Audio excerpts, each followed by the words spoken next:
On n'est pas tous bien-aimés frères et sœurs. Pourquoi l'oncle Sam s'intéresse encore au Sahel?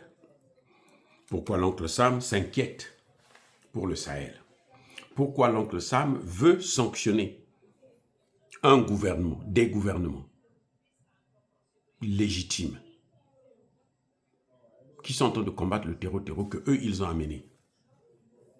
Pourquoi l'oncle Sam ne propose pas des sanctions vis-à-vis des terreaux? Il n'a qu'à prendre des sanctions.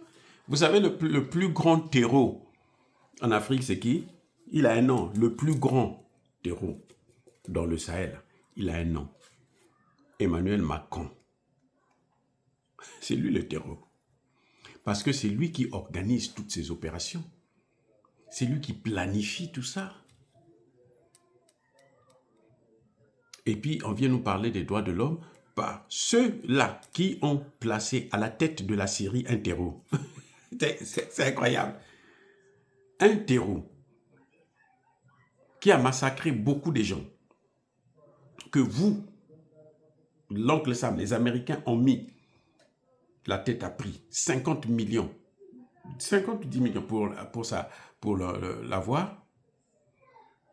Ce sont les mêmes Américains qui ont fini par le prendre pour le mettre à la tête de la Syrie. Dernièrement, l'oncle Sam lui disait, bon, maintenant tu vas aller faire notre guerre au Liban. Oh, ça c'est les droits de l'homme. Ah, ils connaissent les droits, ils connaissent trop les droits de l'homme. Mais ce que je voudrais faire comprendre aux Africains, c'est quoi? C'est que quand vous voyez comme ça, c'est qu'ils ont écopé un échec.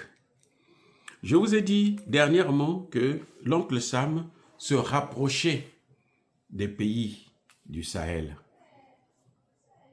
Mali, Burkina et Niger, surtout le Mali et le Niger. Il voulait qu'ils puissent qu'ils puissent participer dans le domaine du renseignement dans ces pays-là. Il voulait travailler avec ces pays pour échanger les informations sur le terreau. J'avais à l'époque critiqué cette position, cette idée. Je disais que ces pays-là ne doivent plus faire cadeau à un pays qui leur a apporté le terreau. Ce serait ridicule quand même pour Assimi Goïta, pour Tchani ou pour Traoré de leur faire ce cadeau. Hein? Il vous a amené le terreau, vous êtes en train de vous battre corps et âme. Nous voyons les efforts que vous êtes en train de faire contre la communauté internationale, notamment les pays de l'OTAN. Et vous êtes en train de gagner cette guerre. Maintenant, eux, ils viennent, ils veulent partager des informations avec vous. En fait, ils veulent savoir comment vous êtes en train de faire pour régler ce problème-là. En fait, c'est ça. Cette volonté de vouloir partager les informations. Quelle information vous allez donner au Mali alors que c'est vous qui avez amené le terreau? Vous allez leur donner quelle information? Vous allez leur donner maintenant les adresses de vos instruments, ceux qui vont commettre les forfaits pour vous, c'est ça? C'est pas possible, c'est pas vrai. Oui, ils veulent s'installer dans la région parce que l'oncle Sam a toujours mené une politique de contrôle de l'ensemble des pays de la planète. Quand il y a un pays qui essaye de bouger, de s'émanciper, alors il faut tout faire pour venir le déstabiliser. Donc, quand vous voyez que au niveau des États-Unis, il y a des voix qui s'élèvent pour demander qu'il faut sanctionner les agents de sécurité. Là, cette fois-ci, on ne demande pas de sanctionner les présidents, les agents de sécurité, les responsables de la sécurité, donc les chefs d'état-major, les chefs de la police, machin, tout ça là. Parce qu'ils ne respectent pas les droits des terreaux. Chez nous, là, les terreaux n'ont pas de droits. Monsieur, l'homme à la cravate rouge, là, sachez là, que chez nous, là, au Sahel, là, les terreaux n'ont pas de droits. Si vous voulez leur donner des droits, laissez-les venir chez vous, aux États-Unis, vous leur donnez des droits. Mais chez nous, ils n'ont pas de droits. Donc, comme les Américains sont en train de voir que mais ces pays sont en train de réussir dans la lutte contre le terreau. Il faut donc les déstabiliser. Parce que s'ils réussissent dans la lutte contre le terreau, eh bien, eux, ils auront du mal à propager le terreau dans d'autres pays africains. Puisque de plus en plus, les pays africains, quand ils se rencontrent, vous avez toujours le volet lutte contre le terreau. De plus en plus, la coopération inter-africaine se passe. Il ne manque pas le volet de la lutte contre le terreau. Donc, si ces pays réussissent tels qu'ils sont en train de faire, ils sont en bonne voie là déjà, ben, ils vont perdre un marché. Puisque eux, ils ne vivent que sur le chaos maîtrisé. C'est-à-dire qu'ils viennent, ils sèment le chaos en utilisant les terreaux qui viennent, qui brûlent, qui détruisent tout. Et puis, ces terreaux à la tête d'eux, vous avez des gens que l'oncle Sam maîtrise. Et maintenant, ça leur permet de rester dans le pays. Et chaque fois que la population essaie de se relever un peu, essaie de chercher à voir les choses au clair, eh ben, les terreaux frappent, ainsi de suite. Et puis eux viennent, disent non, nous on va arrêter ça. Nous on est là pour négocier, nous on est là pour régler le problème, nous on est là pour vous aider. Alors que ce sont eux qui sont à l'origine de toute la situation. C'est ce qu'ils ont fait en RDC.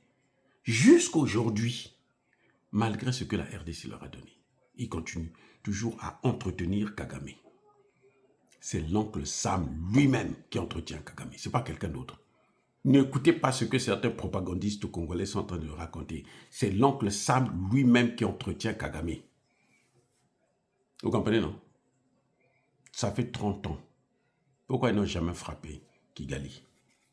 Ils préfèrent aller frapper au Nigeria. Et ils parlent des droits de l'homme.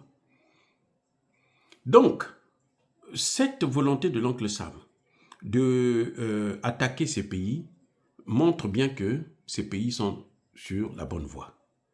C'est clair. Ils sont prêts ils sont en phase de mettre un terme au terreau. Et ils l'ont vu. Ils l'ont su. Et maintenant, ils veulent rentrer dans ce... Parce que ils ont échoué. Écoutez bien. Ils ont échoué à faire accepter à ces différents gouvernements de les ramener encore dans leur sillage pour qu'ils puissent avoir les informations nécessaires pour détruire le mécanisme, pour détruire ces pays de l'intérieur. C'est pour ça que vous voyez ce que vous voyez là. Cette agitation-là, parler des droits de l'homme, l'oncle Sam ne peut pas parler de droits de l'homme dans le Sahel. Dans l'AES, là, c'est-à-dire que si c'est quelqu'un, à moins qu'il soit fou, mais s'il est normal, il ne peut pas parler des droits de l'homme au Sahel. C'est l'échec de leur politique qui est en train de se voir maintenant. Et maintenant, qu'est-ce qu'ils se disent? On va condamner les responsables de la sécurité pour décourager nos armées afin que ces armées puissent faire comme eux, ils vont indiquer quoi. Vous voyez, c'est comme ils demandent à l'Iran, donne-nous des missiles balistiques et puis nous on va te frapper. Comme ça, tu ne pourras pas te défendre. L'Iran, qu'est-ce qu'il a fait? L'Iran dit non, on ne te donne pas ça. On va te faire foutre. Tu veux faire la guerre, on fait la guerre. Et voilà. Dans quelle situation il se trouve. Et puis aussi, il cherche à comprendre, connaître les relations que ces pays ont avec la Russie dans l'échange d'informations. Comment vous allez échanger l'information alors que vous travaillez déjà avec son ennemi? L'oncle Sam est l'ennemi juré de la Russie et de la Chine. Et vous voulez venir travailler avec le Mali, le Burkina, le Niger, échanger des informations, mais c'est pour chercher à quoi? Pour chercher à comprendre ce qui se passe entre ces pays-là et leurs partenaires. Ça n'a pas, c'est tout. Mais ça ne passera plus parce que le temps est terminé. C'est fini ça. C'est fini ça. Le temps est passé. Soyez bénis, j'ai dit.